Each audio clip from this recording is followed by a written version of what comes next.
Ahí está, ahí estamos. Ahí está, perfecto. Me avisó la señora.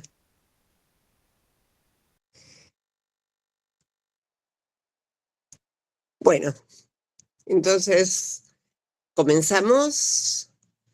Bienvenidas, bienvenidos. Por lo que se ve ahí en el chat, tenemos colegas de distintos lugares de la Argentina, de Salta, Neuquén, de Catamarca, de Misiones, distintos lugares de la provincia de Buenos Aires, de Rosario, de la ciudad de Buenos Aires. Bueno, una alegría juntarnos. Eso también permite los nuevos entornos sociotécnicos. Así que, bueno, bienvenidas, bienvenidos. Algunos ya habrán participado de otras actividades de la Semana Virtual UNIPE. Para quienes no les cuento, la UNIPE 2 veces por año organiza estas semanas virtuales que en general llegan a distintos lugares del país y aledaños, diría, y que además quedan grabados, así que es un buen material para disponer. Yo, Nosotros por lo pronto lo usamos en la cátedra en algunas cosas que nos interesan especialmente. La agenda temática es muy amplia y en general tiene que ver, por supuesto, con la pedagogía, la educación, la enseñanza, etcétera. Pero no solamente. Em, el tema que nos reúne hoy, aquí y ahora, tiene que ver con las políticas públicas y el lugar de las pedagogías. Eh, Pensado desde la formación, ¿no?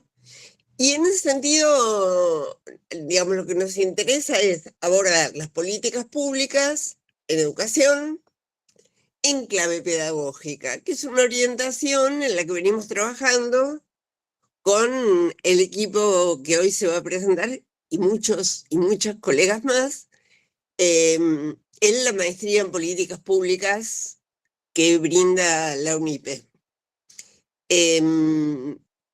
Venimos pensando acerca del lugar de la pedagogía en las políticas públicas con Javier Dimboli, con Inés Dussel, con Silvia Serra, con un montón de colegas a los que, por supuesto, se suman quienes participarán hoy y quienes trabajan en el equipo de la maestría y en muchos otros lugares, ¿no? Nos preocupaba, yo diría como pregunta inicial, em, ¿qué lugar ocupa la pedagogía cuando se discute la política educativa? ¿No? Y nos resultó una pregunta interesante y con el tiempo fue tomando cada vez más densidad y vida propia. Sobre eso queremos hablar, contaremos algo de la experiencia de la maestría, pero básicamente es la reflexión acerca de este tema. Pensar en clave pedagógica las políticas educativas con una mirada histórica sobre el Estado y lo público. Para eso invitamos, como ustedes habrán leído en la síntesis que convoca la convocatoria, a Diego Caramés, a Gabriel Diorio y a Natalia Fatore, los 3 profes de la maestría. Tuvimos algunos inconvenientes por los cuales hay un pequeño cambio. Diego no va a poder ser parte hoy de la actividad. Gabriel Diore y Matías Farías, que también tenían una complejidad horaria y alguna desorganización nuestra, debo reconocer, nuestra, me refiero del lado de la maestría, lo que hicieron es mandarnos un video. Ellos grabaron un video sobre este tema que hoy a la mañana lo miramos en el equipo y nos pareció muy interesante y provocador. Así que en primer lugar los escucharemos a ellos y después escucharemos a Natalia Fatore. Empiezo entonces por presentar a Mati y a Gabriel para quienes no los conocen. Acá hay varios que los conocen, nos sirvieron de profes y demás. Matías Farías es profesor y doctor en filosofía, y ahora es profesor e investigador en la UBA, en la UNIPE y en la UNPAS. Trabajó en espacios de formación docente, en la producción de materiales educativos y también en la producción de contenidos históricos en la televisión pública. Formó parte del equipo de Educación y Memoria del Ministerio de Educación de la Nación durante, supongo, al menos 15 años. Y su área de trabajo es básicamente el pensamiento argentino y latinoamericano y la historia argentina reciente. Gabriel Diorio es profesor en filosofía y doctor en artes por la Universidad Nacional de las Artes. Actualmente da clases de estética en la Universidad Nacional de las Artes y da ética en filosofía y letras de la Universidad de Buenos Aires. También participó en experiencias de formación docente en CABA, en Nación, en Córdoba y en la provincia de Buenos Aires.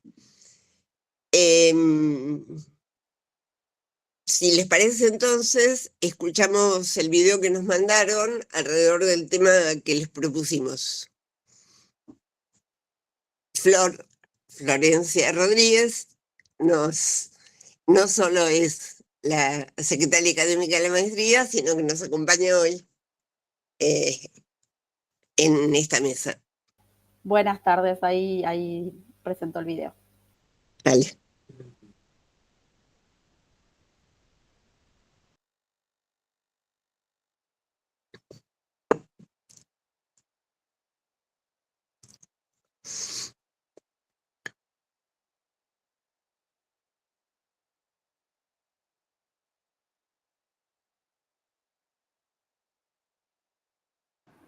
No se escucha. No se escucha nada, Flor. Recién lo probamos y andaba.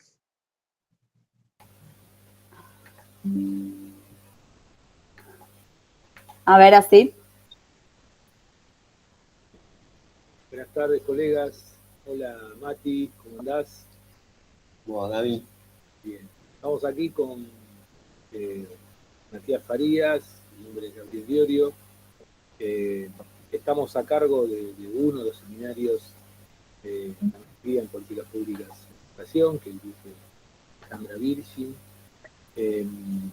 Por razones de logística y malentendido, bueno, no podemos estar hoy en la mesa, pero nos propusimos grabar una mínima intervención para colaborar con el estado de discusión respecto del tema de la mesa, ¿no? Políticas públicas y pedagogías, aportes desde... Bueno, vamos con Mati a proponer algunas preguntas, algunas ideas y ojalá sirvan para continuar y profundizar una discusión que hoy, al menos todos, es extraordinariamente necesaria. Bueno, cuando nosotros pensamos la cuestión de las políticas públicas, en general cuando intentamos proponer un programa para el seminario, un programa que tiene como horizonte lo público y lo político, la experiencia argentina reciente, ese es el sentido que llama Matías dentro de la maestría, pensamos que una política pública tiene que tener en cuenta siempre qué sucede con la sociedad y a la vez qué sucede con el Estado. Es decir, para pensar lo público de una política, tenemos que tener en cuenta cómo pensamos eso que nosotros solemos llamar sociedad, comunidad, y cómo pensamos justamente al Estado. Entonces, hay una dimensión pública societal y una dimensión pública estatal. Estos dos niveles no hay que perderlos de vista.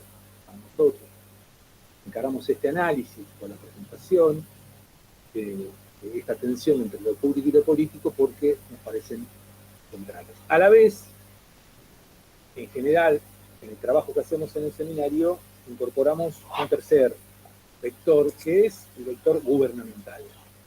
Es decir, entre la sociedad y el Estado aparece la fuerza de un gobierno. Y el gobierno tiene una configuración, cualquier gobierno tiene una configuración ideológica, una identidad partidaria, es un gobierno radical, peronista, libertario, socialista. Vamos, hay una configuración ideológica del gobierno que de alguna manera propone una cierta articulación entre una política pública estatal y a la vez cómo está pensando a esa sociedad a la que se dirige con esa política. Además de estos elementos, en general tenemos en cuenta una cuestión que quizás es central en todo lo que nosotros tratamos de hacer en el seminario y también en la maestría, que es la cuestión histórica. ¿Cómo historizar una política pública? Porque la historia remite a lo que podríamos llamar, en términos muy generales, la época. ¿Cómo pensar una época? ¿Cómo pensar una época?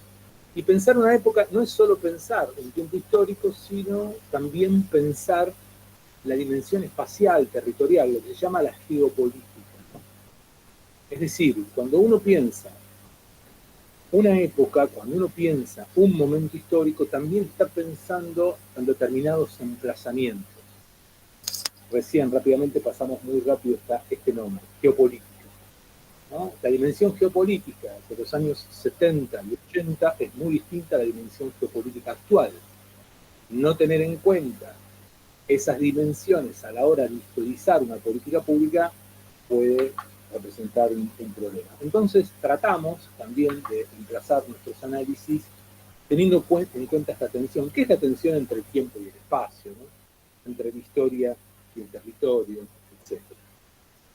En este sentido, cuando nos aproximamos al presente, lo que nosotros detectamos es que el tiempo histórico implica un inmenso desafío para el pensamiento porque propone algo así como una hibridación entre las formas de un capitalismo de plataformas y lo que nosotros llamamos la lógica estatal, ¿no? El Estado. Decimos esto porque todo esto tiene para nosotros mucha importancia a la hora de evaluar una política pública en el presente o en la historia reciente, ¿no? Hay una transformación en el capitalismo actual, algunos lo llaman el capitalismo financiero, nosotros ahora mencionamos el capitalismo en las plataformas, que trastoca esa visión que nosotros teníamos de la relación que podemos establecer entre la sociedad y el Estado, cómo pensar el gobierno, la intervención, que muchas veces se describe como técnica, burocrática, etcétera, pero que tiene mucho de intervención plástica, orientada, como decíamos, ideológicamente. Hibridación para nosotros requiere como una reflexión muy, muy singular, ¿no? ¿Qué significa? Significa que, por ejemplo, las grandes plataformas, desde Google hasta Amazon, Instagram, Twitter, Zoom, ¿no? Esta plataforma en la que estamos ahora, empiezan a trastocar los modos de comunicación, los modos del lenguaje, los modos discursivos de la acción política y también deben ser pensados para el desarrollo de las políticas públicas. ¿Con esto qué queremos decir? Queremos decir que una política pública no solo hay que evaluarla y pensarla en función de esta relación entre Estado y sociedad o las cuestiones que puede encarar un gobierno como prioritarias en función de su configuración ideológica, sino también cuando pensamos la época, hay que tratar de ir a fondo para analizar qué transformaciones se están dando, sobre todo en las últimas décadas, con esta irrupción de un nuevo tipo de capitalismo, un nuevo tipo de comunicación y un nuevo tipo de subjetivación política vinculada al desarrollo de este capitalismo de plataforma.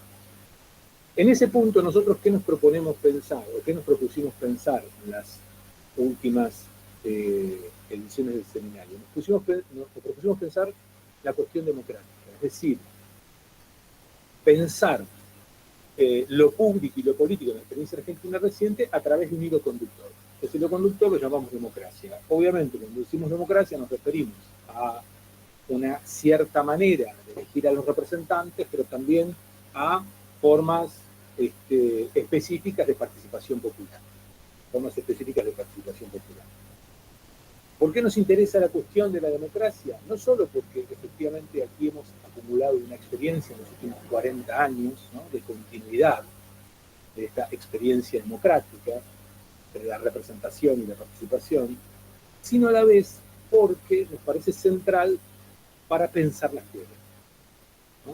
Pensar la democracia exige, de algún modo, no solo pensar la política en términos muy generales, la sociedad, sino fundamentalmente pensar la escuela. ¿Por qué? Porque creemos que hay una relación orgánica entre escuela y democracia. Entre escuela y democracia. Entonces, hay una pregunta que empezamos a proponer en las últimas aproximaciones que hicimos en el seminario, que nos parece que bien vale una discusión. La pregunta que nosotros propusimos a nuestros colegas es la siguiente. ¿Puede haber democracia sin escuela? ¿Puede haber democracia sin escuela? En el sentido de, ¿puede haber una experiencia democrática? El desarrollo de una cultura democrática, es decir, la construcción de una ética civil sin escuela. ¿Por qué nos interesa esta pregunta? Porque efectivamente nosotros podemos decir, bueno, claro, la escuela formó parte de toda la experiencia moderna de la Argentina y hemos tenido escuela en momentos en que había dictadura y hemos tenido escuela en los momentos en que efectivamente compartimos la elección de representantes, la participación popular, etc. Ahora bien, nosotros invertimos un poco la carga aquí de sentido cuando preguntamos si efectivamente se puede sostener algo así como una cultura democrática sin aquello que hacemos en la escuela. Es decir, sin una cierta relación con el conocimiento, sin una cierta relación con las formas de acuerdo y desacuerdo, sin el aprendizaje de la vida plural, sin recitar la Constitución, sin pensar a nuestros héroes y heroínas de nuestra larga historia, vinculándolos a esta experiencia, a la experiencia actual, ¿no?, de vida en común, o, dicho del modo más sintético posible, y le paso ahí la posta a Mati, sin un pensamiento de lo común. Es decir, puede haber democracia sin un pensamiento de lo común, y donde efectivamente, si no es en la escuela, este pensamiento de lo común, el común que acordamos, pero también el común en el sentido del desacuerdo, cómo desarrollar ese pensamiento, cómo hacerlo carne, esto se llama en la escuela, ¿no?, estudiar formas de ciudadanía, cómo hacerlo carne sin escuela. En este sentido, dejamos la pregunta abierta, no respondemos esta pregunta, pero nos parece clave para pensar justamente esta relación entre la época, la construcción de ciertas formas de subjetivación política, cierta manera de entender lo que llamamos una política pública. Bueno, Mati, introducción, simplemente para contarles un poco a los colegas parte de lo que hacemos en el seminario y parte de lo que nos sigue, ¿no?, acechando como cuestión y aún más en este presente. Sí, totalmente, Gaby. Y antes de armar esta grabación, en algún sentido nos pusimos a pensar si de manera reciente podíamos encontrar algún hecho, algún acontecimiento, que nosotros podamos decir, bueno, hemos sacado un acontecimiento democrático, ¿de qué modo este acontecimiento puede dialogar con la escuela? Para de algún modo seguir trabajando en el orden de esta pregunta, digamos. De algún modo, entre escuela y democracia hay una relación, pero se trata de saber, digamos, qué tipo de relación hay, qué tipo de escuela supone esa relación y qué tipo de democracia. Sobre todo porque intentamos plantear, digamos, esta pregunta siempre en un suelo. Es una pregunta pedagógica, es una pregunta que se tiene que realizar de manera situada, ¿no?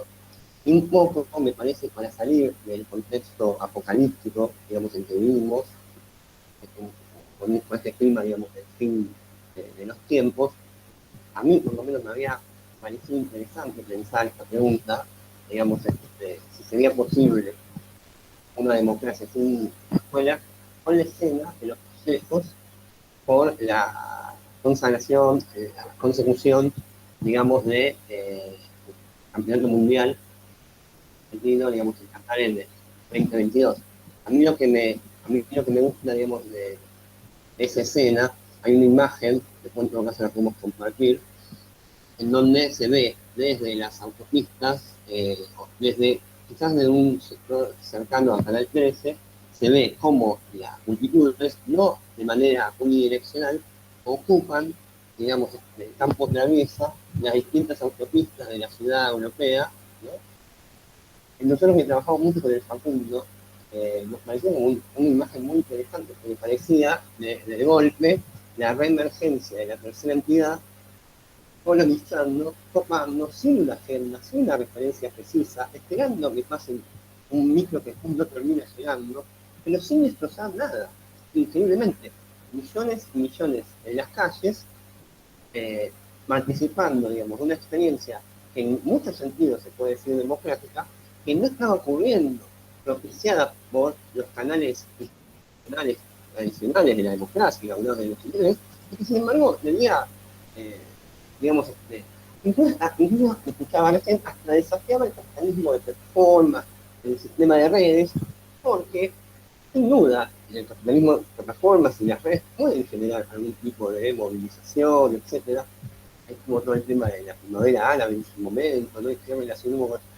Pero esto excedía el largo, digamos, este acontecimiento excedía largamente, y que puede producir una sociedad fuertemente subjetivada, claramente, por esas mismas plataformas. Es decir, es una movilización que el mercado libre no la puede producir.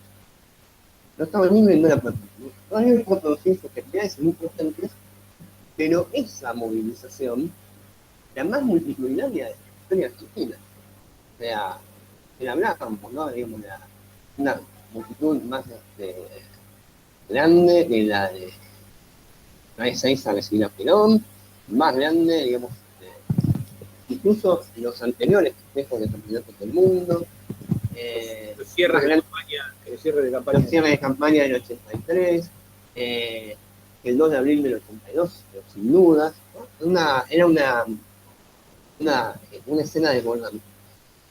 Entonces uno podría decir, digamos, ¿cómo se explica una escena así? Obviamente, el fútbol es una que marca subjetividades en la historia de nuestra sociedad. Entonces, cuando pensamos el vínculo entre sociedad y Estado, lo que estamos diciendo es, para mirar lo que pasa en la Argentina, no solamente hay que mirar el Parlamento, sino que hay que mirar instituciones como la CGT, como la AFA. No se explica en la Argentina sin esas instituciones. Pero ni Mercado Libre, ni la AFA por sí mismo producen una escena de esa índole. Y yo creo, y esto cambia, no puedo prender fuego lo que estoy diciendo, pero le voy a decir, esa escena solo es posible por esto. Es decir, ¿qué tipo de docente o al dirigente gremial, cuando voy a reclamar mi salario, lo que les diría, digamos, a las patronales o a los representantes del Estado, es que justamente una de las cosas que consigue aún la escuela, que logra aún la escuela, es convencer a millones de argentinos, y es difícil esta tarea, de que vale la pena ser argentino. Y esa multitud, en el momento en que se da eso, ¿no? De 2022, después de salir una pandemia, con una situación inflacionaria, obviamente, yo lo estoy diciendo un poco inflado por el concepto populista, ¿no? Pero realmente había que tener ganas de sentirse tan evidentemente argentino y demostrarlo de esa manera. Sin las cuales es imposible. Es la escuela la que te sigue enseñando, digamos, que bueno, que vivimos dentro de una comunidad, que vale la pena celebrar, digamos, a nuestros héroes. Nosotros parezco Ramos Mejía, pero digamos que sigue funcionando aún en una sociedad con las características que tenemos. Y no solo a través de la liturgia, sino que a veces la inclusión sigue produciendo. O sea, en ese sentido siempre interesa que sea bien la contrapelo esta intervención, ¿no? Porque dan cosas coordenadas invitan a creer que lo que ocurre es todo lo contrario, ¿no? Pero yo insisto en que en una escena como esa, tan democrática, y democrática no solamente en el sentido de la democracia como forma de gobierno, como decía, sino democrática en el sentido de que es la experiencia del poder de ello manifestándose y dominándose como tal, ¿no? Lo que tiene de democrático esa manifestación es que permite, digamos, volver a abrir la tensión que sostiene la idea misma de democracia, que es una palabra que al mismo tiempo designa al todo, a la comunidad política, pero sobre todo a una de sus partes, la parte más popular. Esa escena nos viene a recordar de que se quiere producir algo del orden de lo común, como decía, del orden de la comunidad, no se puede realizar por fuera de esa zona. Por fuera de esa zona. Entonces, me parece que es una escena democrática, sí, que la escuela, digamos, contribuyó enormemente a producirla, incluso la escuela democratizada de los últimos 10 del siglo XXI, ¿no? Digamos, que instaló la agenda de derechos dentro de la escuela, y que se apoya en la mejor tradición escolar argentina, es aquella tradición que dice que todos los que vivimos en este suelo tenemos derecho a ser argentinos. Entonces, si vos eras un Bangladesh, habías nacido en Bangladesh, también te podés sumar. Lo único que no entraba en esa movilización era el inglés. Lo demás entraba. No era solamente un nacionalismo. En todo caso, para seguir con esta cuestión, me pareció como que era, que fue, digamos, una movilización democrática, en todo caso, con cosas obviamente, digamos, para pensar, para reformular, pensar, se me ocurrió recién la canción que cantan los jugadores de la selección sobre, ¿no?, de los serían franceses, pero son todos de Angola. Bueno, una tarea, en base a una tarea a realizar, quizás, entonces este cántico es mostrarle a esas multitudes de escuelas que tampoco habría Argentina sin Angola, ¿no? Que buena parte de nuestros descendientes que formaron parte de la sociedad revolucionaria provenían de lo que es Angola. Por supuesto que no todo lo que se produjo en esa escena democrática sea acorde a lo que nosotros tenemos la democracia, pero sin duda fue digamos, una escena plebeya, como hacía mucho que no se veía. Y de hecho, la canción principal que entonaba, digamos, en esa movilización, la letra la escribió Mike, que es la de los pibes de Malvinas, que jamás olvidaré, donde ahí está la escuela y también está lo que hacen las clases populares con la escuela, que es transformar también los sentidos así segmentados, porque efectivamente lo que hace la canción es armar un panteón nacional que termina en los pibes de Malvinas, no empieza en San Martín, pero donde aparecen los pibes de Malvinas, aparece Maradona, aparecen los padres de Maradona, La Tota y Don Diego. O sea, el corazón, lo que está diciendo esas masas es que el corazón de la Argentina tiene un altar fundamental en Villa Fiorito. Entonces, esa es una escena para mí de bella y da cuenta del poder de la escuela. De una escuela que le dice, digamos, o que puede llegar a decirle a todos los que son parte de ella, todos tenemos derecho a ser argentinos. ¿Qué parece la discusión? Parecen las discusiones. ¿Qué significa tener derechos? ¿Qué significa? ¿Qué tipo de Argentina es aquella que vamos a construir en sede escolar, cuando le decimos a todos que tenemos derecho a ser argentinos, ¿no?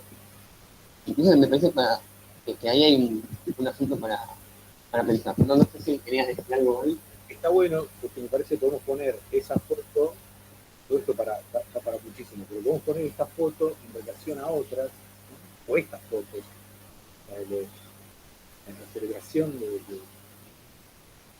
Mundial de Qatar, todo lo que supone con la escena, como vos decís, de bella, con todos ¿no?, estas cualidades que vos describías, con esta hipótesis fuerte, ¿no? Esa escena sin la escuela no es posible por varias razones. Una, por la presencia tan extendida de los símbolos.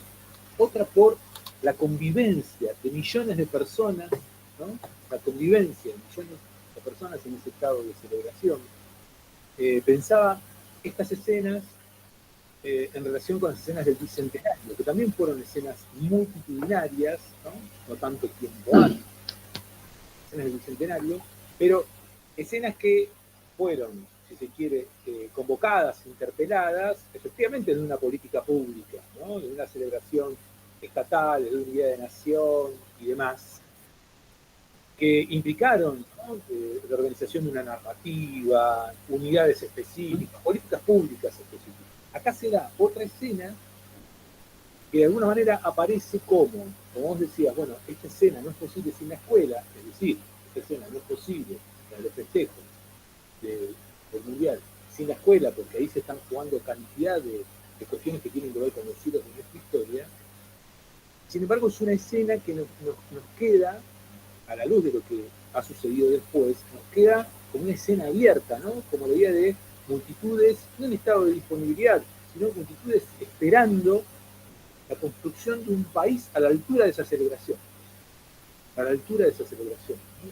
Para pensar ahí, porque efectivamente, atrás, en diversas líneas, y también digo, también para imaginar futuros. En este momento puedo decir, ¿no? En tiempos apocalípticos no podemos pensar nada que abra el horizonte, pero quizás en estas escenas uno puede empezar a abrir el horizonte. Al mismo tiempo, si no se puede construir una escena así, capaz de interpelar en los términos que acabas de decir, Gaby, es decir, construir un país que sea acorde a esa escena, bueno, entonces es probable que esas mismas multitudes sean interpeladas por otras promesas, que también son importantes. La promesa la promesa la del mercado libre, lo que sea, ¿no? Digamos, porque eso también tiene una época, ¿sí? Yo creo que ahí hay un tema. Y además está bueno la discusión. Me acuerdo que en ese momento, en las redes, sobre todo aparecían memes, intervenciones, y decían, bueno, ahora hagamos algo así para tener mejores salarios, ¿no? Es una experiencia democrática y al mismo tiempo nos da digamos, hace falta para desplegar toda la potencialidad democrática y plebeya que tiene esa escena, ¿no? Y ahí también me parece una pregunta importante a hacerse. Lo que de todos modos sí quería decir es que, aunque parezca extemporáneo el ejemplo, vamos, quizás no, todos los colegas lo van a entender, ¿no? Que ahí hay algo para pensar en esa escena. Yo creo que toda la tradición pedagógica argentina miró escenas como esa, ¿sí? Y en todo caso se posicionó de manera distinta acerca de qué hacer con esas masas.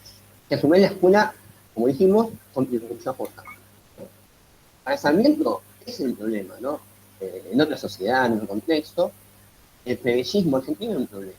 ¿Por qué? Porque su irrupción había desquiciado el sentido de la historia, ¿no? Es decir, la irrupción de las montoneras, de la tercera entidad, de Facundo, había transformado una revolución hecha en el nombre del ideario de la administración en un desquicio. Por lo tanto, la escuela tiene una función política, ¿no? Producir. También lo que es interesante es que tiene un proyecto popular para esas masas rurales, ¿no? Educación popular, pero se distanciaba, que desconfiaba mucho de ese poder plebeyo, ¿no? Entonces el problema de ahí era cómo construir multitudes que al mismo tiempo no dejen de ser uno a uno individuos. Al igual en la montonera, la fila y la escuela. Pero es una preocupación. Esta es la preocupación democrática de la pedagogía argentina. Ramos Mejía le interesaba, y lo que dije, la verdad es que tiene bastante corte de Ramos Mejía, pero digamos, era cómo producir argentinos, ¿no? Era, porque si no, no se podía gobernar el país, eso es lo que pensaba, ¿no? Está asociado, por suerte no, pero en ese momento, fines del siglo XIX, principios del siglo XX, se asociaba la heterogeneidad con la ingobernabilidad. Era necesario, digamos, generar no solo eventos multitudinarios, sino también homogeneizados. Y está claro que nosotros como democracia entendemos otra cosa, pero hay una miraba esas multitudes, ¿no? El peronismo también, cómo transformar a la masa, en los términos del Perón de conducción política, en un pueblo trabajador, ¿no? Y con qué dispositivos, la Universidad Obrera, con lo que sea. Y nosotros, de algún modo, en algún sentido, la física, la escuela normal, etcétera, sí, aparece la idea de dar lugar al pluralismo. También esa movilización, pero hace falta producir ese pluralismo. Entonces y esto para mí sería el último para decir, termino con dos cosas. Por un lado, a coincidir con vos en la idea que tal vez el desafío democrático, pedagógico democrático del momento es producir lo común. No solo la pluralidad, sino lo común. ¿No? Sería una suerte de convivencia colectiva donde lo plural, al mismo tiempo, no pueda reconocerse y producirse en la constitución misma del lazo. Y si no, las otras formas de subjetivación tienden a fragmentar la producción de 50. Y y por eso me había interesado tanto la escena, porque hoy está muy en el centro la idea de la libertad, cierta forma de tener la libertad. Esto lo habíamos hablado también con vos. Y en general se le suele contraponer a la libertad a la igualdad. Hay unos que defienden la libertad y otros que la igualdad. Uno no quiere ni renunciar a la libertad de la igualdad. Pero yo no creo que un mito, para volver a la demagogía, un mito poderoso de interpretación, de construcción, de producción de lo común, en este momento pudiera llegar a competir con esta forma tan acentuadas de libertad, de meritocracia, etc. Esa es la idea de la fraternidad. De que no es posible ser libre sin una comunidad política fraterna. Y la escuela tiene mucho para hacer en ese camino. Esa escena es una escena de fraternidad, la de los espejos, con gente muy distinta, aún que tuviera, digamos, la misma camiseta. Creo que en ese sentido también una debe ser capaz de acompañar o tal vez intentar forjar momentos de fraternidad donde, digamos, manda, digamos, la idea de libertad propia del individualismo posesivo. Frente al individualismo posesivo, me parece que puede resultar convocante la idea de fraternidad. O de comunidad, ahora la palabra es comunidad. Está buenísimo, Mati. Bueno, a los colegas les decimos, hay muchísimo más para discutir, indudablemente. Mientras estabas diciendo esto último, pensaba, estamos en los días en las escuelas se organiza el acto en torno de San Martín, y el seamos libres, ¿no? Lo demás no importa nada. Hoy es un sintagma en disputa, podríamos decir. Y me parece que vos le das ahí una vuelta incorporando la idea de fraternidad. No es posible una nación sin fraternidad. No es posible la vida.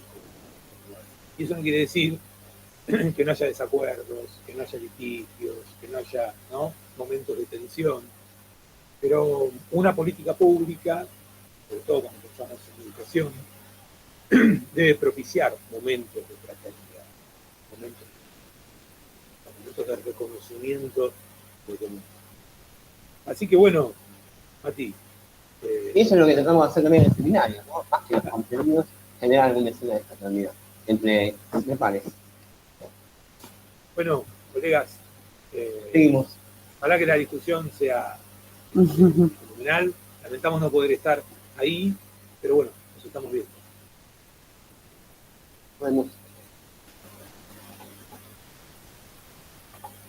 Bueno, gracias Mati y gracias Gabriel Diorio. Me parece muy interesante lo que plantean.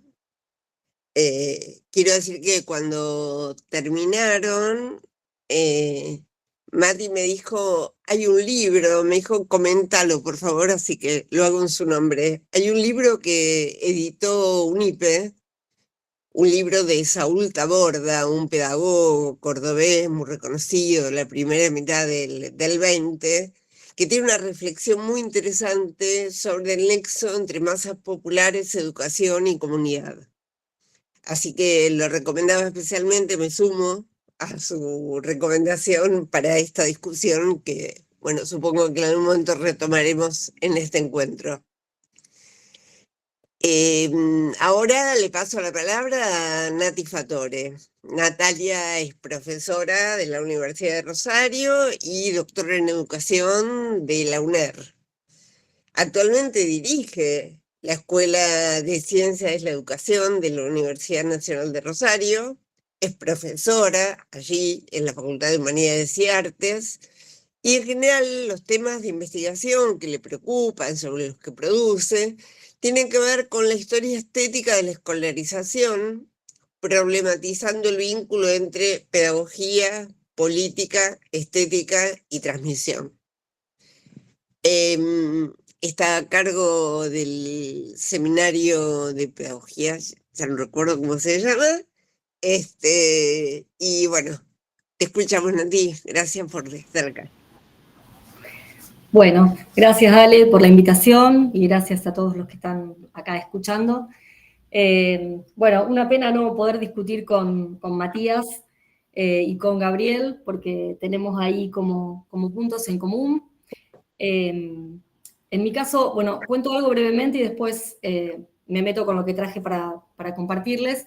El seminario que yo dicto en la maestría es un seminario que se llama Educación, Transmisión y Políticas Públicas.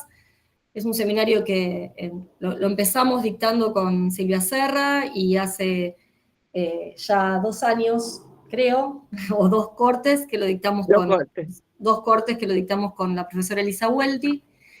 Y es un seminario que tiene como 3 grandes núcleos de discusión. Una tiene que ver con pensar justamente la configuración del campo de la pedagogía y los problemas centrales de la pedagogía.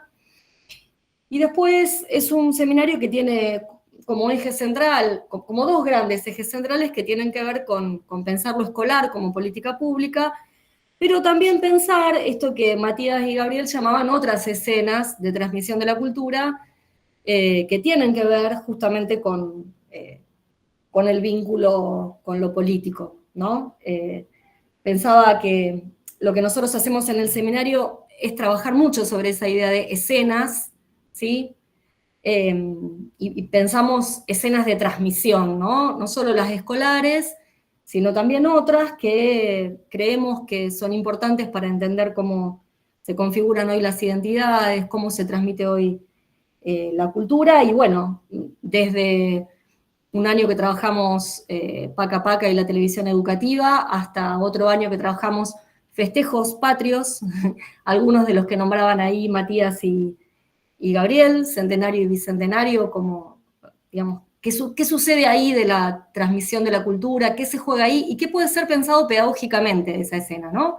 Como que la intención del seminario es pensar desde la pedagogía una entrada a determinadas escenas de transmisión de la cultura como un concepto que nos sirve para entender y para tratar de pensar la especificidad de lo pedagógico. Y lo hacemos tratando de pensar que en la transmisión se juega algo de la forma y algo del contenido, y que esa es una lectura que tiene que hacer la pedagogía, ¿no? Mirar la forma de la transmisión y mirar el contenido de la transmisión. Eso es algo de lo que hacemos en el seminario.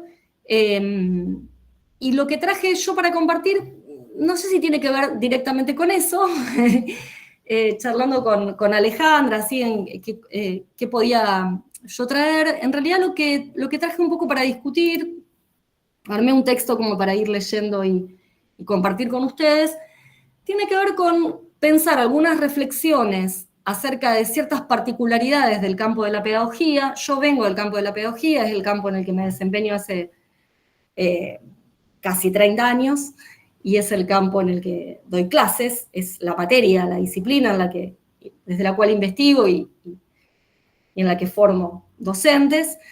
Y un poco la idea es tratar de pensar qué pasa con la pedagogía y las políticas públicas, qué posibilidades tiene la pedagogía hoy de intervenir, o qué posibilidades tuvo y qué posibilidades tiene de intervenir en términos políticos y de producir algún efecto de transformación. Esa es como la pregunta que me viene dando vueltas, ¿no? ¿Qué lugar tenemos los pedagogos? ¿Qué posibilidades tenemos y qué desafíos para pensar y para intervenir, y para transformar algo de la realidad, podríamos decir, ¿no? Un poco esto que decían los chicos, qué lugar tenemos para pensar en una sociedad menos fragmentada y donde algo de lo común pueda tener lugar.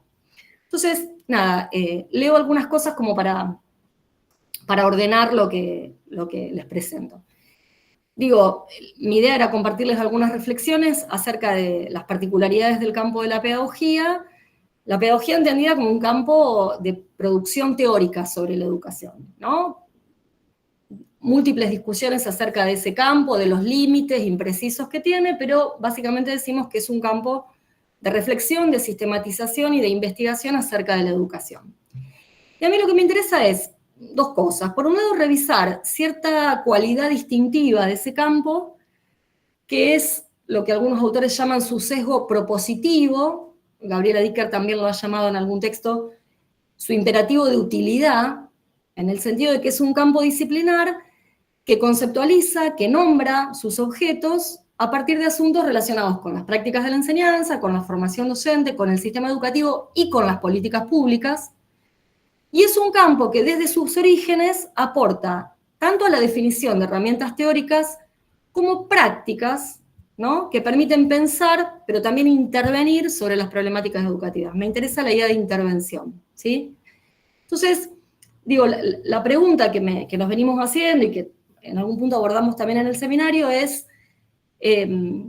tratar de recorrer algunos derroteros que ha tenido ese sesgo propositivo a lo largo de la historia del campo de la pedagogía, sobre todo en nuestro país, pero también discutiendo con otros, digamos, con colegas de otros países, para revisar con qué desafíos nos encontramos en el presente en relación no tanto a la legitimidad como campo disciplinar, es un campo consolidado, con investigaciones, con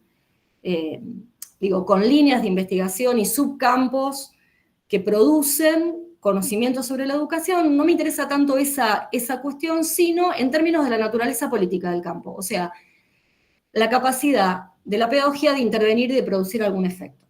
Eso es lo que me preocupa. Entonces, algunas cuestiones sobre el primer punto. Digo, una de las cualidades distintivas del campo de producción de conocimientos acerca de la educación es la carga, o su fuerte carga propositiva, asociada a las prácticas de la enseñanza, y durante mucho tiempo encorsetada, dicen algunos, en la forma escolar, ¿no? Esta idea de que la escuela es el elemento más importante del discurso pedagógico moderno, vieja definición de Adriana Puigros, que usamos hasta cansarnos, ¿no? Uno de los primeros y más difundidos escritos que tiene estas características, los que venimos del campo de la pedagogía lo hemos leído, es La Didáctica Magna de Comenio, texto publicado en el siglo XVII, una obra que condensa ideas, preocupaciones de la Europa reformada durante los siglos XVI y XVII, para la cual el acceso universal a la lectura había pasado de ser un objetivo religioso y político relevante, con el propósito de explícito, ¿no?, de ofrecer caminos que permitieran alcanzarlo. Es una obra fundante, modélica, editada cientos de veces en múltiples idiomas, que no solo argumentaba para qué y por qué se debe educar, sino que indicaba además cómo hacerlo, ¿no? Traigo esto porque decimos que ese texto condensa el mandato fundacional de la pedagogía moderna, que, como dijo hace muchos años Narodowski, articulaba una utopía sociopolítica con una utopía metodológica. Esto es, una formulación en términos de un deber ser del hombre y de la sociedad, y una formulación prescriptiva en relación a las reglas que permitirían alcanzar ese deber ser como un modelo único para todos, ¿no? Traigo esto porque, digo, buena parte de los escritos educativos posteriores a esa tradición replicaron de maneras muy diversas esa tarea propositiva. O sea, la pedagogía se desarrolló como un discurso que aspiraba a tener efectos en las prácticas educativas. Gabriela Dicker dice, en un texto del año 2007, que ese carácter normativo es uno de los elementos centrales de la identidad de la pedagogía como una disciplina, y que es en gran medida lo que le ha permitido sostener su existencia académica más allá de las discusiones sobre su jerarquía epistemológica respecto de otros campos del saber. dice Dicker, de más está decir que esto no significa que las explicaciones, normas y prescripciones producidas en el campo del conocimiento experto, traducidas en política educativa, resulten efectivamente eficaces en su pretensión de mejorar la enseñanza escolar, significa simplemente que esa pretensión es lo que define su sentido. Como que hay ahí una especificidad del conocimiento pedagógico que reside en ese carácter normativo, ¿no? A mí me gusta destacar que en esa pretensión o en ese carácter normativo se juega la dimensión política del campo pedagógico, ¿no? O sea, la definición de unos fines, de unas intenciones, de unos ideales que atraviesan su forma y su contenido. Y que esa normatividad, también me gusta decir que esa normatividad opera tanto en el debate por el hombre a formar, o sea, en todo el debate que la reflexión pedagógica moderna tiene acerca de la dimensión de completamiento, de educabilidad, ¿no?, del humano, sino también en ese gesto, dice Antelo, milenario de intervenir sobre otros para introducirlos al mundo, ¿no? En el debate por el hombre a formar y en el gesto mismo de intervenir sobre el otro. Ahora, lo que podemos ver es que a partir del siglo XX, toda la producción del conocimiento sistemático acerca de la educación se desarrolló dentro del campo de las ciencias de la educación, ¿no? Que, dice Gabriela Dicker, a pesar del estatuto científico que adquieren, no van a abandonar esa intencionalidad prescriptiva o propositiva, ¿no? Quizás, dice ella, bajo un ropaje aparentemente más aséptico, más distanciado de las prácticas escolares, van a conservar sobre otras bases, quizás bases más ligadas o bases construidas como resultado o derivación técnica del conocimiento científico, ya no como pura especulación, ¿no? Pero van a seguir sosteniendo ese propósito de producir prescripciones sobre la enseñanza, ¿no? Me interesa subrayar que ese sesgo propositivo vincula a la pedagogía y a las ciencias de la educación a un objeto, la educación, que es al mismo tiempo nuestro objeto de saber y nuestro ámbito de intervención, ¿no? Porque esa es la particularidad de nuestro campo. Es objeto de saber y al mismo tiempo ámbito de intervención. Y agrego que es esa tensión la que se va a convertir en el principal sentido de la alianza entre el campo de conocimiento experto sobre la educación y el poder político estatal. Digo, no me voy a detener a desarrollar toda esa historia, que además está hecha, escrita y publicada, y hay especialistas que lo han hecho, pero sabemos que en nuestro país las ciencias de la educación surgen vinculadas estrechamente a la consolidación del sistema de educación público, a la profesionalización de la burocracia estatal educativa, y que hay una estrecha vinculación entre quienes producían conocimiento sobre la educación y quienes formulaban o implementaban políticas educativas. Ese fue un rasgo fundacional para el campo de las ciencias de la educación, que en sus orígenes alojó figuras de intelectuales funcionarios, intelectuales técnicos, ¿sí? Digo, no me voy a meter en esa historia, que daría para un seminario completo, pero sí me interesa destacar que a partir sobre todo de la segunda mitad del siglo XX, los avatares que va teniendo la relación entre la pedagogía y el campo de las ciencias de la educación, pero también las derivas del propio campo de las ciencias sociales en un mundo globalizado, van a ir haciendo que la pedagogía abandone ese sesgo propositivo, con consecuencias, a mi juicio, complejas, sobre todo cuando miramos el presente. Por un lado, se va a expulsar ese espíritu normativo y especulativo de la pedagogía y con ella su vínculo con la filosofía, bajo la necesidad de describir, explicar, conocer los procesos educativos, ¿no? La prescripción aparece como algo que va a ser combatido por su gesto autoritario, por la voluntad de poder sobre el otro, ¿no? Dice Silvia Serra, por considerar que el saber no se pone en discusión, pasando por una especie de imposición que supone el desconocimiento del otro, de lo que el otro piensa, de lo que puede, de lo que trae, ¿no? Lo prescriptivo aparece como puesto en duda. Acá las pedagogías críticas van a tener un rol importante en esta expulsión del espíritu prescriptivo de la pedagogía. Se pone en duda además la pretensión universalizante que había caracterizado a la pedagogía en ese momento fundacional, y con ella la idea de un sentido común compartido, ¿no? Así sea homogeneizante, ¿sí? Toda la puesta en cuestión de las tesis totalizadoras van a propiciar en el campo de la pedagogía y de las ciencias sociales en general nuevos objetos de investigación y una lectura mucho más especializada y más fragmentaria de lo educativo que tiene consecuencias complejas, ¿no?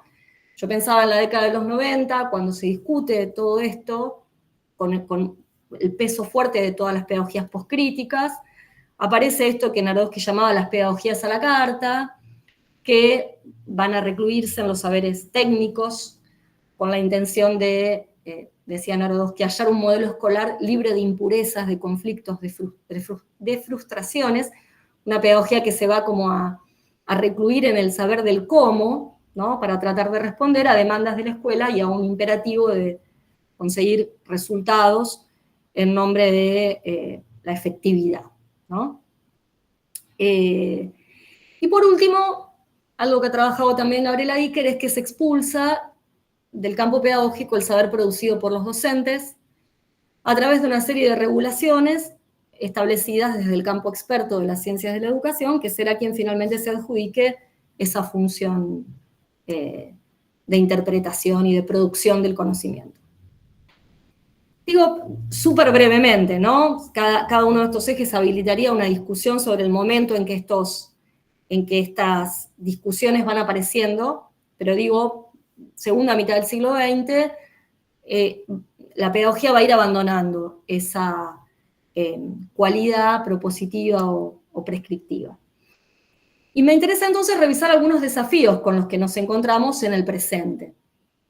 En las últimas décadas, en un proceso que algunos autores vienen describiendo como de educacionalización o de pedagogización social, es una palabra que utiliza un autor colombiano que leemos mucho en la maestría, se llama Carlos Noguera. La educación viene ocupando el centro de problemáticas sociales muy diversas y asistimos a la proliferación de discursos y de prácticas que son nombradas como pedagógicas en ámbitos, en organismos, en instituciones de muy diversas características. Hay pedagogías por todos lados, ¿no? Múltiples pedagogías adjetivadas, ¿no? Pedagogías para sujetos diversos, pedagogías para prácticas diversas, pedagogías para diversas instituciones, ¿no? Múltiples pedagogías adjetivadas. Y un montón, una multiplicidad de profesionales que asumen actividades calificadas como educativas, pedagógicas, ¿no? Desde coaches ontológicos, neurocientistas, hasta economistas, comunicadores, especialistas en emociones de todo tipo y color. Entonces, podríamos decir que hay un campo pedagógico invadido por saberes comunicacionales, relacionales, gestionarios, ¿no? Que ofrecen prescripciones y soluciones bastante protocolizadas, ¿no?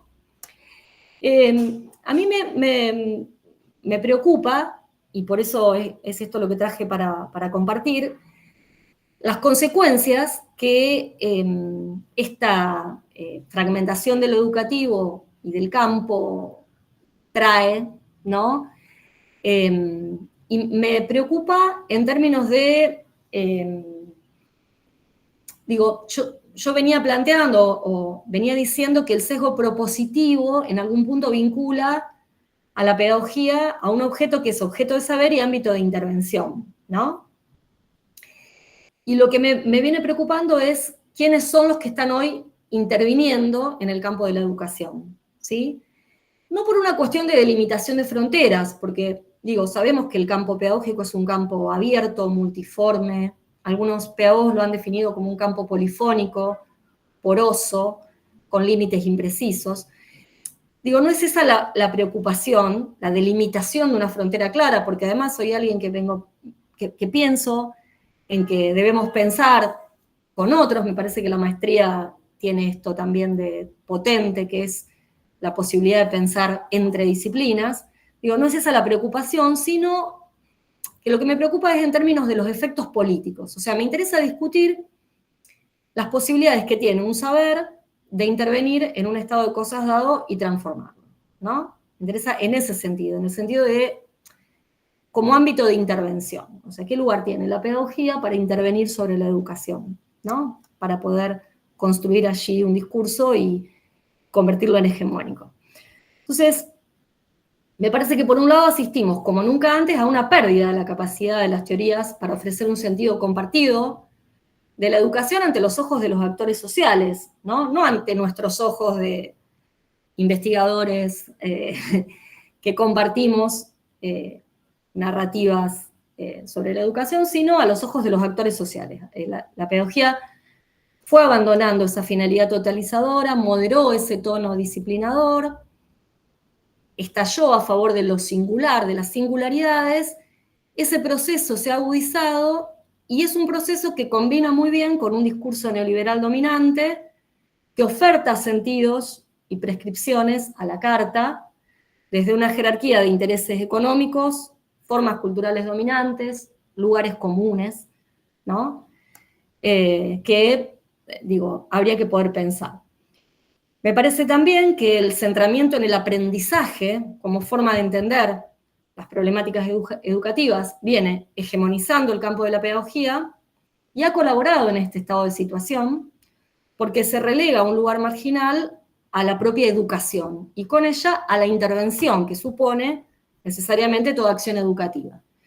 Esta perspectiva también se lleva bien con el neoliberalismo, dice Carlos Noguera, funciona a través de una especie de condición del ser humano definido como aprendiz permanente, ¿no? Y logra a través de una compleja estrategia de saber y de poder que un conjunto muy importante y significativo de asuntos relacionados con la acción del Estado, el trabajo, la salud, la ciudadanía, aparezcan considerados como problemas de aprendizaje, ¿no?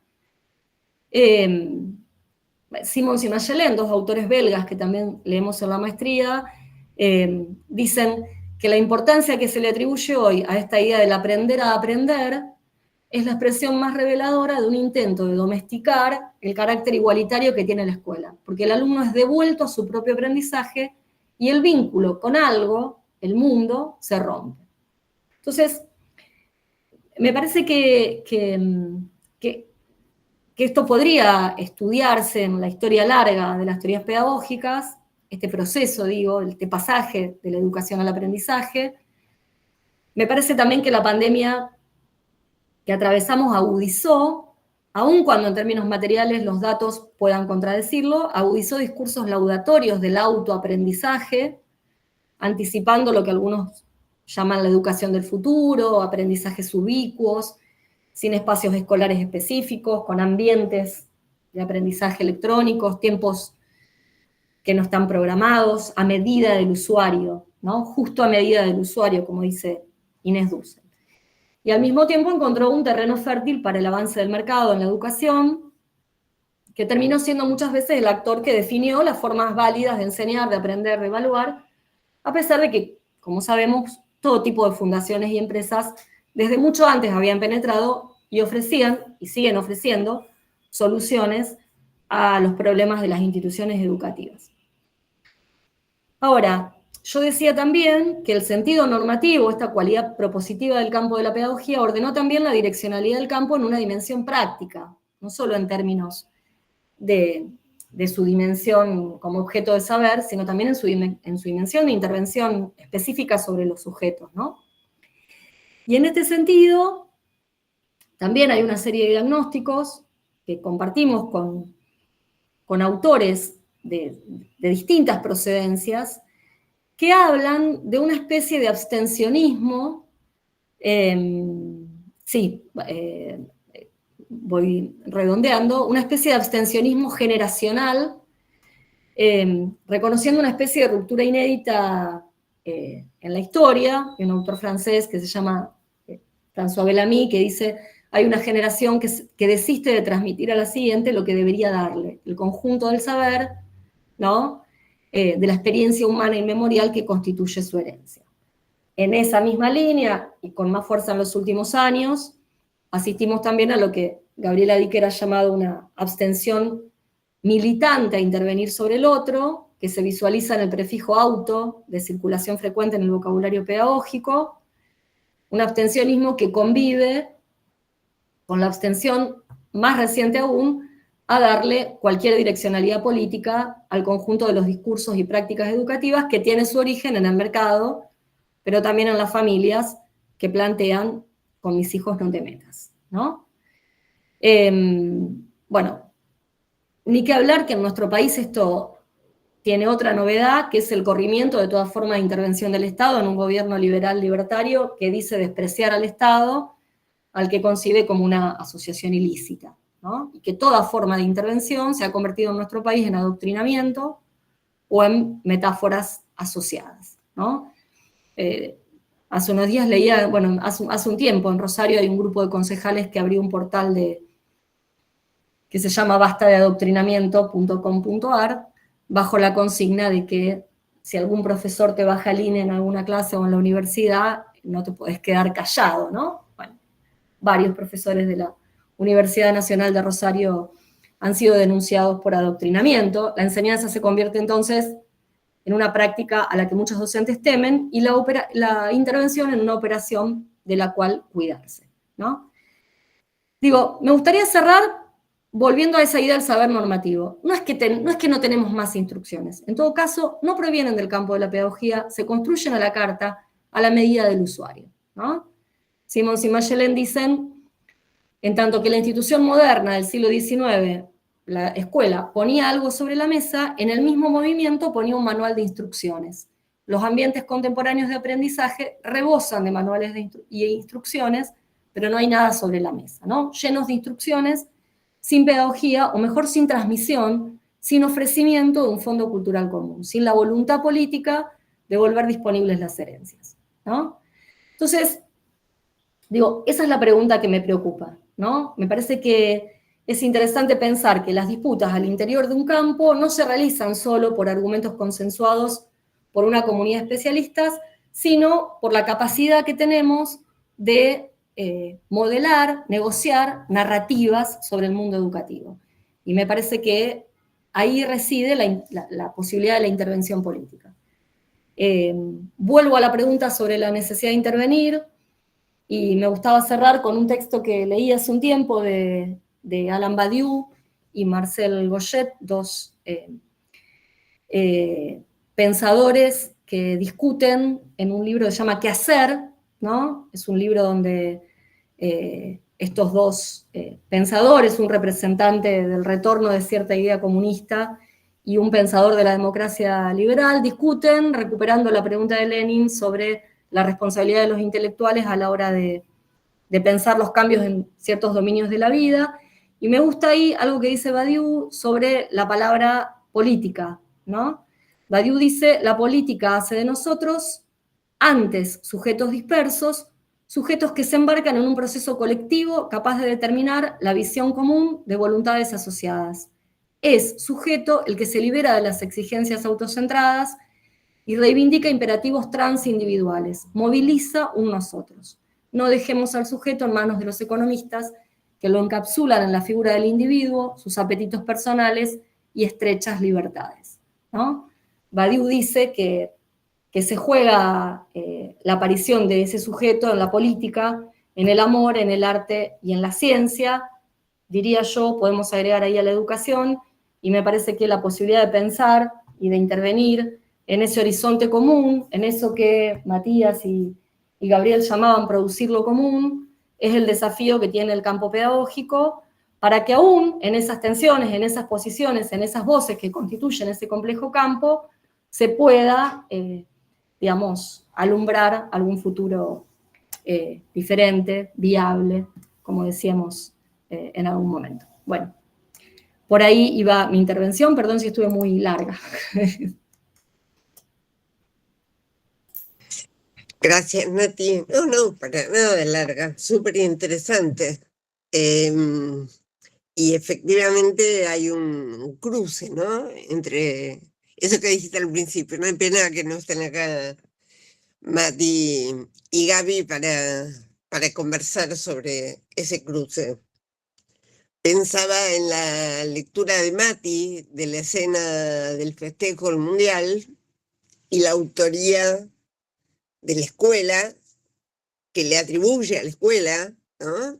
Para poder juntarnos atrás de la argentinidad, millones de personas en paz, ¿no?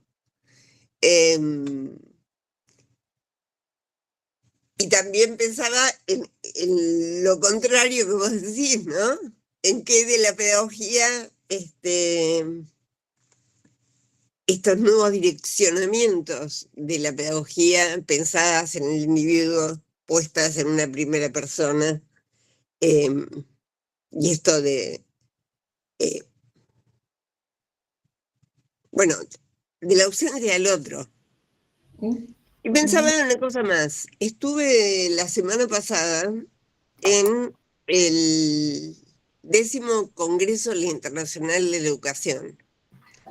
La Internacional de la Educación es, para los colegas que no la conozcan, es la agrupación de todos los sindicatos docentes del mundo.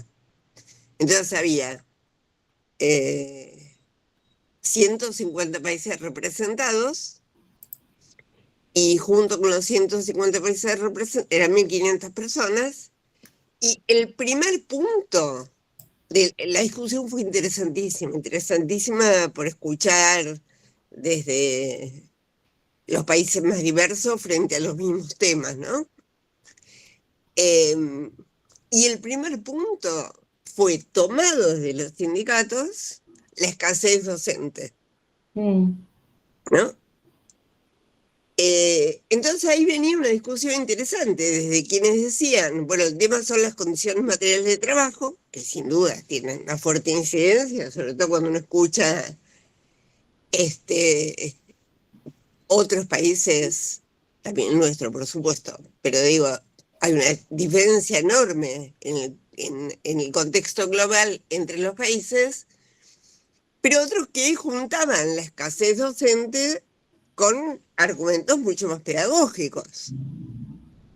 Y otros que juntaban la escasez docente con el crecimiento del capitalismo de las plataformas, con la mercantilización, con...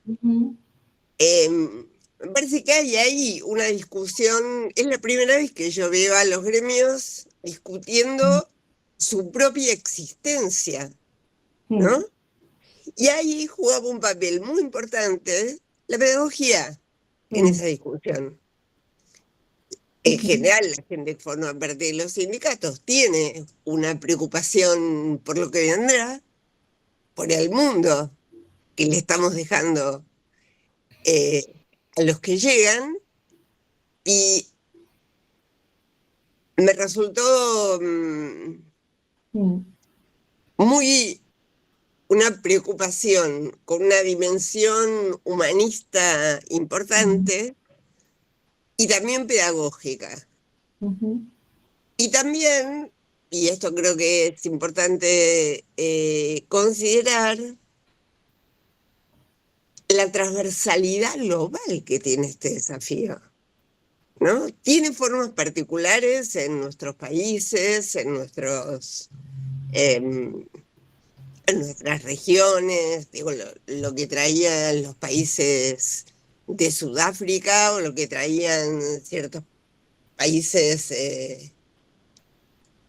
no, básicamente de Sudáfrica, algunos asiáticos también están muy alejados de nuestra realidad, pero en cualquier caso la herramienta que está a mano es el aprendizaje individual vía las plataformas, ¿no? Entonces ahí el debate pedagógico, y lo volví a juntar con la escena del Mundial, ¿no? Esa cosa que a lo mejor no deja pasar, es poner la escuela ahí. ¿Qué hizo la escuela para que eso sea posible? Nosotros a veces trabajamos en la cátedra el ejemplo inverso. ¿Qué hubiera pasado en la Argentina en el 2001 sin escuela? ¿No? Sustraer la escuela de la escena. ¿O qué hubiera pasado en la pandemia sin escuela? Si algo de lo común sobrevivió, fue porque ahí había un lugar donde estábamos juntos, con todos los límites que eso tuvo. Nada, me parece una... Ayuda a seguir pensando, de eso se trata, ¿no? Pensando y pensando también cómo intervenir, respetando ahí las mejores tradiciones. Sí. Bueno, colegas, si alguien quiere conversar, decir algo, aportar preguntas, comentarios, micrófono abierto. Vivi. Hola, queridos Y todos. después Vanessa. Vamos. ¿Me escuchan bien? Sí. Buenísimo. No, digo, más que una pregunta es, recupero un poquito la frase de Martin Heidegger cuando dice, pues el preguntar es la devoción del pensar, ¿no?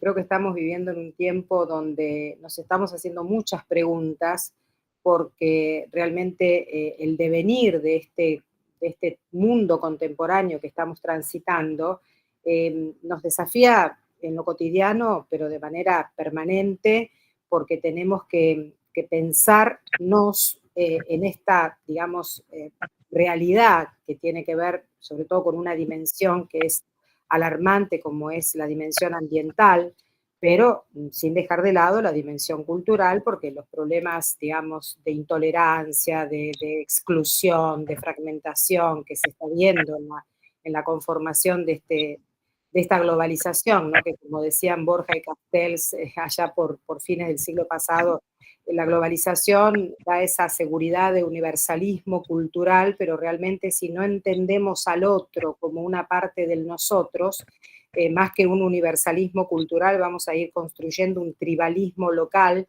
Es un poco lo que estamos viendo en este momento en los países de Europa, ¿no? Con esta resistencia, esta emergencia de las derechas y de la resistencia al otro. Digo, bueno, ¿cómo se posiciona la escuela? La verdad que la pregunta que dio Gabriel iniciando con, bueno, la democracia, pensaba en ese hilo conductor, ¿no? De la democracia, cómo construir esa democracia sin la idea de una, a ver, espérate que me lo anoté y se me hizo ahora una laguna, decía, la democracia sin escuela, ¿no? O sea, vamos camino a un mundo donde las instituciones, como decía Philippe Mérieux, que son aquellos ámbitos que permiten a una sociedad mantenerse de pie, están en crisis, indudablemente.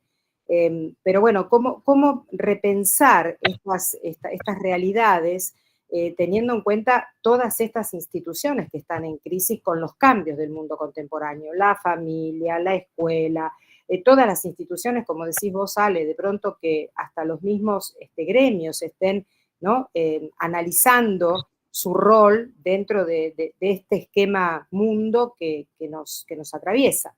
Entonces, la verdad que pienso qué fortalecedor son estos espacios para poder preguntarnos, para poder, digamos, conducir en algún modo nuestros destinos y poder tratar de resolver en los ámbitos que nos movemos cada uno de nosotros, para poder subvertir lo que vos decías, Natalia, desde lo común, qué rol tienen o sea, qué abonan las pedagogías a lo político, ¿no? Cómo dialogan las pedagogías con las políticas públicas, donde la centralidad, en el caso de la provincia de Buenos Aires, hoy está puesta en la enseñanza, y bueno, ahí es el cómo, ¿no? Decime cómo tengo que enseñar, porque es lo que estamos viviendo, y sobre todo desde este enfoque epistémico y pedagógico de la transversalidad que estamos atravesando. Así que me parece que celebro estos espacios que nos ayudan a pensarnos, porque es en el cotidiano que estamos necesitando una mirada colectiva, una mirada de trabajo en comunión, no solamente nosotros desde las disciplinas, cada uno de los docentes, sino en diálogo con la familia, con esa comunidad institucional, o sea, la dimensión institucional también aporta una mirada central, ¿no? Así que nada, simplemente una reflexión que intenta unir todos estos elementos que ustedes también analizaron que tocan todos estos tópicos, ¿no? Democracia, de escuela, mundo contemporáneo, la pedagogía a través del tiempo y en los contextos, porque hoy hablamos de este capitalismo de plataforma, este neoliberalismo, bueno, todo lo que venimos diciendo. Así que gracias por estos aportes a todos. Gracias a vos, Viviana. ¿Había otra colega que se había...? Vanessa. Vanessa. ¿Estás por ahí, Vanessa? Sí. Estás muteada.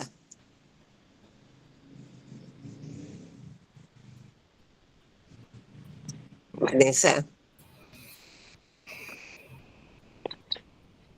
Bueno, mientras alguien más quiere intervenir.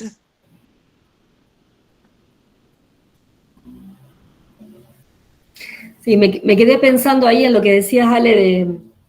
Sí, yo hice la misma lectura cuando Gabriel y Matías hablaban de los festejos, yo pensaba, uy, yo no voy a decir exactamente lo mismo, pero en realidad mi discusión no es con la escuela, sino con la pedagogía como un campo de saber que interviene ofreciendo respuestas ahí, digamos, ¿no? Sí. Hay ahí como una preocupación por cómo el propio campo fue habilitando, ¿no? unos corrimientos a partir de los cuales las instrucciones ahora vienen por otro lado. Esa era la preocupación. Por supuesto que la escuela es el espacio de defender y es el espacio... No existe todavía una experiencia común a todos como es la escuela que garantice la posibilidad de los lazos y demás, ¿no? Eso, ni que hablar. Yo pensaba ahí si era la escuela más otra cosa, si era la escuela más un Estado interviniendo, porque pensaba ahí en la escena del Bicentenario que nombraba Gabriel, que yo la miré ahí en mi trabajo de tesis doctoral, y yo justamente ahí pensaba que había como un corrimiento, que no era la escuela la que ocupaba el centro de esa escena, sino otras formas de transmisión, donde el lenguaje audiovisual y donde la calle y donde justamente ocupaban un lugar que no era necesariamente lo escolar, ¿no? Si uno lo pensaba en oposición a lo que habían sido los festejos del centenario, donde la escuela había tenido un peso fundamental, porque como decía Matías Ramos Mejía, ponía en la escuela el lugar para la construcción de la nacionalidad, y había ahí una forma que tenía que ver con que la escuela era el centro del festejo. En el Bicentenario yo no encontré tanto eso, sin embargo sí hay un Estado interviniendo en la necesidad de pensar la construcción de una identidad nacional, digamos, la construcción de lo colectivo, ¿no? Donde la escuela es parte, pero donde también hay otras formas de transmisión a las que se apela y que conviven en todo caso con la escuela. Pensaba un poco eso en esa escena en particular. Pero bueno, no, ni que hablar que cuando trabajamos la escuela pensamos ahí justamente la necesidad de que ahí se ofrezca algo diferente, porque mi preocupación era qué se pone a disposición ahí en términos de qué se oferta en ese espacio, ¿no? Ahí me parece que Vanessa logró hablar. Ahora se muteó. Vanessa. Se muteó. Recién. Hola, ahora sí. Hola. Ahora sí, ahora Ahí sí. perfecto. Hola. En realidad, ¿Cómo están? muy bien, muy bien. La unión a esta llamada surge desde una de nuestras profesoras. Yo soy de Zona Oeste, estudiante de primer año del profesorado de Educación Especial. Me pareció súper, súper interesante esta área específicamente, porque es un área que desde el inicio que comenzó el ciclo lectivo se habla mucho de la didáctica y de la pedagogía. Es un tema que me apasionó directamente y cuando vi el nombre de la charla dije, me uno a esta. E inclusive, perdón, pero pensé que iba a ser un poco, o sea, sin dejar de ser muy interesante, pero estoy unida a otra que es la de, aguárdame, ya te digo cómo era, el abordaje, digamos, específicamente de la educación especial. Entonces estaba en una y en otra, porque empezaba a las 6, digo, bueno, me uní un poquito más tarde, pero no quería dejar de participar en esta. y porque como estudiante, y digamos desde primer año, lo que intento ponerle desde mi lugar era decir, bueno, cómo ser funcional en este ámbito, pero realmente, o sea, cómo hacer esto, o sea, cómo abordar digamos, de manera, no encuentro las palabras, o sea, activamente y ser funcional en este ámbito, o sea, de lo que es educación especial, porque las políticas de Estado muchas veces también dejan por fuera este ámbito, porque hay mucho por hacer, y digamos, comprometernos activamente desde el inicio en nuestra formación docente nos parece súper interesante. Tenemos profesores que luchan también desde el espacio, desde muchos lugares para formarnos y abordar, digamos, todo, desde la manera de enseñar, cómo llegar, y entonces estas charlas nos parecían como sin saber nada, porque somos recién primer cuatrimestre de primer año, pero nos parecía súper interesante poder ser parte de estos niveles también. Bueno, muchas gracias. Ojalá muchas y muchos estudiantes están empezando, se sumen a estos debates, seguro que los van a enriquecer, dinamizar. Me atrevo a discutir un poquito con lo de serle funcional, ¿no? Lo que tenemos tiene muchos problemas. Así que serle funcional... No, digo, me refiero funcional a ser útil, no funcional al sistema. okay. O sea, me refiero funcional a la parte de ser útil, o sea, para poder, o sea, desde ese... cuando nos preguntaron el por qué elegíamos el ámbito de educación especial, en este momento que estamos en el paradigma de la inclusión, en este momento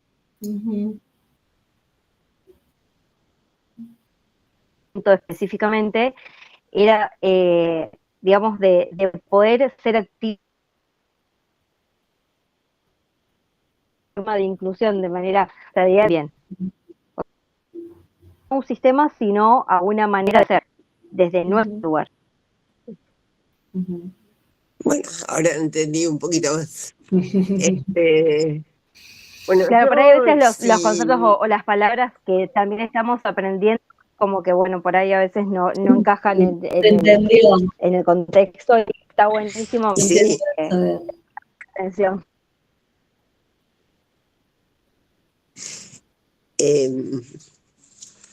Pensaba, y esto es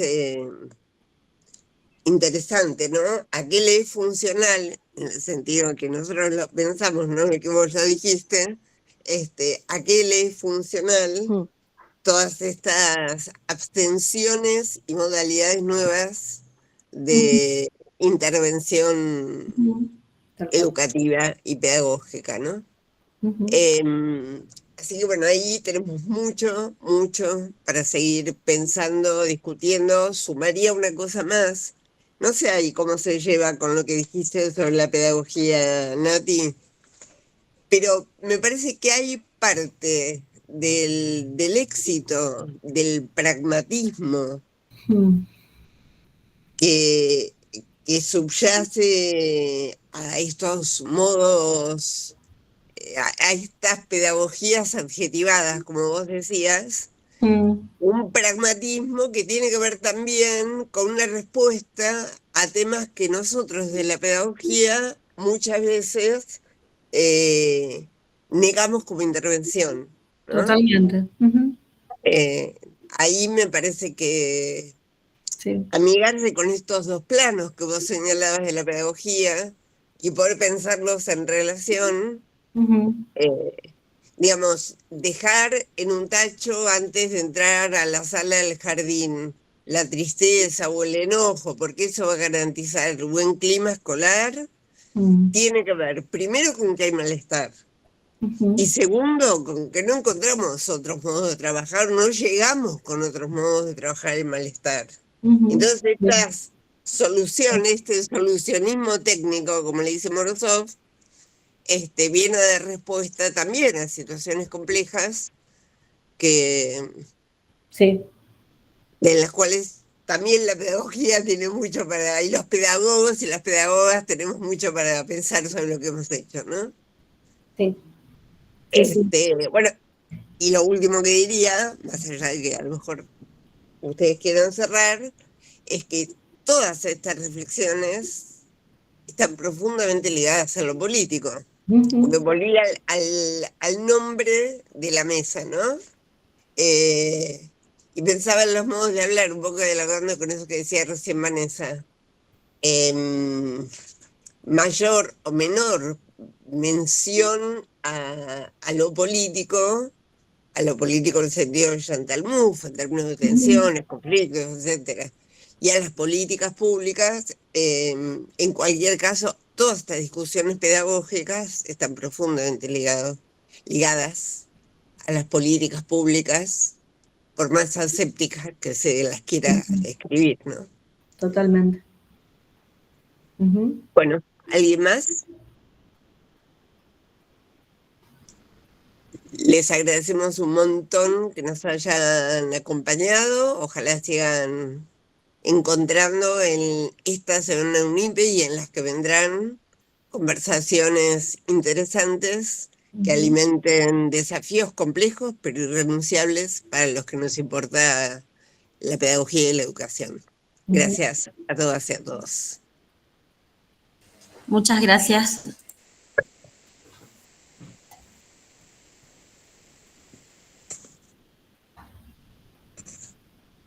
Chao, buenas tardes. Chao. Luego. Buenas tardes.